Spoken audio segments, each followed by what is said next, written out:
عزیزان گرامی کہ جب پیغمبر اسلام خود شام تشریف لے جا رہے تھے جناب ابو طالب کے ساتھ، تو ساری کی ساری ہماری دینیات کی کتابوں میں موجود ہے کہ سارے کے سارے وہاں جو پادری دیکھ رہے تھے، عیسائی تھے، وہ ایک مرتبہ جناب ابو طالب کے ساتھ سرور کائنات کو جب پہاڑوں سے اتر کے دمشق میں جا رہے تھے، تو جیسے شام میں پہنچے تو انہوں نے فوراً جناب ابو طالب کو روکا، کہا ابو طالب یہ جو آپ کے ساتھ 18 برس کا جوان ہے یہ کون ہے؟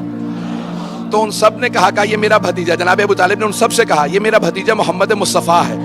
تو کہا کہ ہم نے ان میں وہ صفات دیکھی ہیں جو ہماری انجیل میں پائی جاتی ہیں۔ تو جناب ابو طالب نے کہا تم بتاؤ تمہارے پاس کیا لکھا؟ کہا بھی ہم نے دیکھا جب یہ اتر رہے تھے نا تو درخت ان کے سامنے جھک رہے تھے، توجہ توجہ توجہ، درخت ان کے سامنے جھک رہے تھے، محسوس یہ ہوتا تھا یہ سارے کے سارے پہاڑ ریزہ ریزہ ہو جائیں گے، سب چیزیں ان کے قدموں کے بوسے لے رہی تھی، اور یہ ساری کی ساری کائنات سے تسبیح کی آوازیں آ رہی تھی، لگتا ہے یہ وہ جو آخری نبی ہیں وہ یہی ہیں۔ عیسائی پادری دیکھے پہچان لے، اور جو آغوش میں پال رہے ہیں وہ نہیں پہچان رہے ہیں۔ عزیزان گرامی وہ صفات تھی جناب سرور کائنات میں، یہاں تک کہ جب جناب فاطمہ بنت اسد مادر امیر المؤمنین مدینے آئیں تو صحابیات نے سوال کیا، جو بیویاں پیغمبر پہ ایمان لے کے آئی تھیں، کہا ہے فاطمہ بنت اسد آپ نے سرور کائنات کو پالا ہے، کچھ بچپنے سے متعلق بتائیں گی؟ تو انہوں نے اتنے معجزات سنائے، میں صرف ایک معجزے کی طرف اشارہ کروں گا اگر سننا چاہیں گے سب حضرات، کہ دین حق کا جو پیشوا ہوگا اس میں صفات کیا ہونے چاہیے۔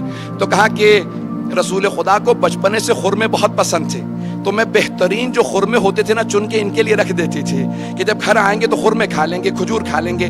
کہ ایک دن میری آنکھ لگ گئی، دوپہر کی گرمی تھی کیونکہ پیغمبر کو آنے میں دیر ہو گئی، تو جیسے ہی پیغمبر گھر آئے تو اچانک کچھ دیر بعد میری آنکھ کھلی، کہا رسول خدا کے آنے کا وقت ہو گیا، تو آپ نام لیتی تھی، کہا کہ بھی محمد کے آنے کا وقت ہو گیا۔ کہا میں اٹھی فوراً صحن میں گئی کہ میں خرمے جو پک جاتے تھے وہ گر جاتے تھے وہ جمع کر لوں اور دھو کے رکھ دوں۔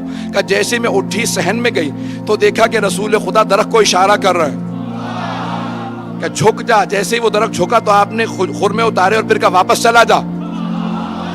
توجہ توجہ، تو جناب فاطمہ بنت اسد نے کہا رسول خدا نے درخت کو اشارہ کیا، وہ جھک گیا، کہا پھر واپس چلا جا، واپس چلا گیا۔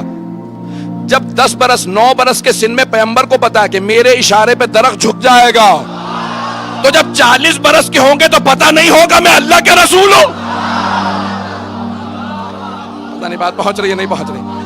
عزیزان گرامی جب سب جانتے ہیں یہ عام ہستی نہیں ہے، بڑی بڑی ہستیاں گواہی دے رہی ہیں، تو نشانیاں ساری کتابوں میں آتی رہیں گی اور وہ نشانیاں بتائیں گی کہ یہ رسول خدا اللہ کے رسول ہیں۔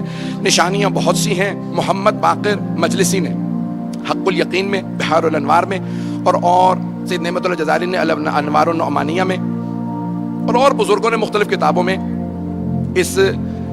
ان معجزات کو درج کیا ہے۔ میں پیش کرنا چاہ رہا ہوں بہت جلدی کہ سرور کائنات کے جسد مطہر کے اندر معجزات کو لکھا گیا ہے کہ وہ آخری نبی آئیں گے، ان میں کچھ صفات ہوں گی، ایسی صفات ہوں گی جو کسی اور میں نہیں تھی۔ جتنے معجزات اللہ نے سارے انبیاء کو دیے ہیں اس سے زیادہ معجزات سرور کائنات کو عطا کیے ہیں، اور ان معجزات سے پتہ چلے گا کہ یہ اللہ کے بھیجے ہوئے رسول ہیں۔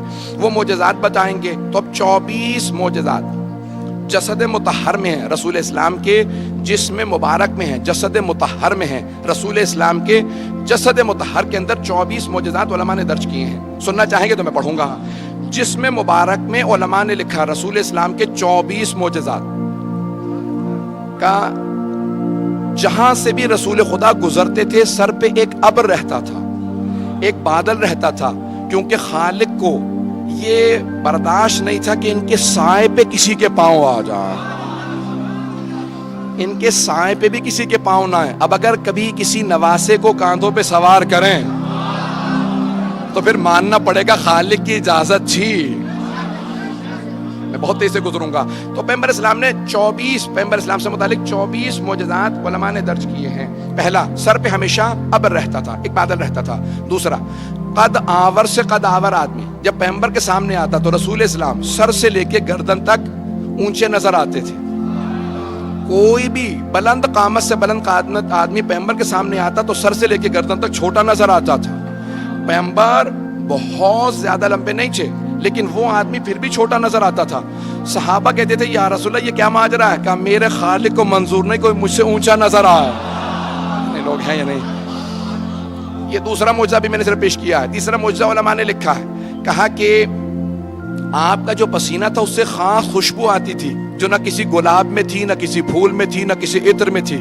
آپ کے پسینے سے خاص خوشبو آتی تھی. توجہ ہو، پسینے سے خاص خوشبو آتی تھی، جسم مطہر سے خاص خوشبو آتی تھی. ایسی خوشبو آتی تھی کہ جہاں سے آپ گزر جاتے تھے 1 سے 2 دن تک کافر و مشرک جب وہاں آتے تھے تو سونگ کے بتاتے تھے لگتا ہے محمد گزرے ہوں گے.